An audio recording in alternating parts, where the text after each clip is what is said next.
नमस्कार साथियों। आज कनॉट प्लेस के हनुमान मंदिर के सामने मैं एक वृत्तांत जो आपको सुनाने जा रहा हूँ वो है सीता जी और प्रभु राम की निजी बात से संबंध उसका है। निजी बात से कैसे है कि विवाह के पश्चात प्रभु राम ने सीता जी को बोला कि सीते मैं तुम्हें कुछ देना चाहता हूँ। तो सीता कहती हैं प्रभु आप कुछ दें और मैं ना लूँ, मैं स्वीकार ना करूँ, ये हो नहीं सकता। आप क्या देना चाहते हैं आप दीजिए। कि सीता मैं तुम्हें एक वचन देना चाहता हूँ। क्या वचन देना चाहते हो? कि जिस प्रकार हमारे सूर्यवंश में अनेक शादियाँ कर सकते हैं, एक से अधिक शादियाँ कर सकते हैं, जैसे मेरे पिताजी की भी 3 रानियाँ हैं, मैं तुम्हें ये वचन देना चाहता हूँ कि मैं शादी तो दूर की बात है, मैं उस दृष्टि से विवाह के लिए, उस दृष्टि से किसी को पत्नी बनाने के लिए किसी पर नारी की तरफ देखूंगा भी नहीं। उस दृष्टि से ये मैं तुमको वचन देना चाहता हूँ। सीता जी बड़ी खुश हुई, हे प्रभु आपने बहुत अच्छा मुझे ये संदेश दिया है, वचन दिया है, और मैं भी कुछ एक नाम आपको देना चाहती हूँ। कहते हैं रामचंद्र जी बड़े खुश हुए, कहते हैं तुम मुझे नाम दोगी, मैं उसको स्वीकार करता हूँ। कि प्रभु आज से मैं आपको करुणानिधान बोलूँगी। करुणानिधान। तो राम जी कहते हैं ये करुणानिधान तुम मुझे बोलोगी, लेकिन ये हम ऐसा तय कर लेते हैं कि जब हम आपस में बात करेंगे तो तब तुम मुझे स्वामी वगैरह इसकी बजाय जो है करुणानिधान बोल सकती हो। औरों के सामने जैसे जो है जब ज़्यादा जने हों हमारे अलावा तो हम इस शब्द का इस्तेमाल ना करें, हमारा गोपनीय बात है, मतलब निजी बात है, ऐसा मान लो। सीता जी को बड़ा सहर्ष ये स्वीकार हुआ।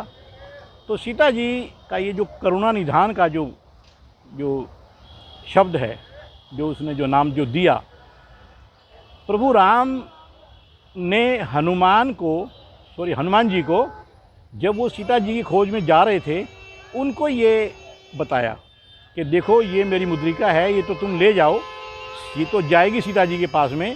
सीता जी इसको देख करके पहचान लेंगी कि ये हाँ मैंने ही आपको भेजा है, तुम मेरे ही दूत हो। और किसी भी हालत में जैसे कोई और कुछ ऐसे जो मतलब क्या बोलते हैं उसको, राक्षस जाति है या और कोई है, वो सीता जी के पास में नहीं आया खबर लेने के लिए, आप ही हो और मेरे दूत हो। ये इसका मतलब सर्टिफिकेशन हो जाएगा कि भाई मैंने आपको भेजा है। लेकिन फिर भी 1%, क्योंकि सीता जी किस हालत में हैं, किस जगह पे हैं, कहाँ पे हैं, उनको खोजबीन करना है, वो सब आप ढूंढ लोगे। लेकिन फिर भी 1% ऐसा हो कि सीता जी को इस मुद्रिका के बाद में भी यकीन ना आए, क्योंकि जैसे उनको धोखे से कोई उठा करके ले गया है पंचवटी से वगैरह वगैरह, तो वो किसी भी रूप में किसी भी तरीके से वो तुम पे शक ना करें। तुम्हें एक नाम दे रहा हूँ, वो सिर्फ या तो सीता जी को पता है या फिर मुझे पता है, वो करुणानिधान बोलती है मेरे को। तो तुम बोलना जब उनको अगर ऐसा कुछ शंका हो कि सीता माँ मैं तुम्हारा पुत्र ये यकीन दिलाता हूँ, मैं प्रभु राम ने भेजा हूँ। और फिर उसी चीज़ को तुलसीदास जी ने मानस में सुंदरकांड में लिखा कि राम भक्त में मातु जानकी, सत्य शपथ करुणा निधान की।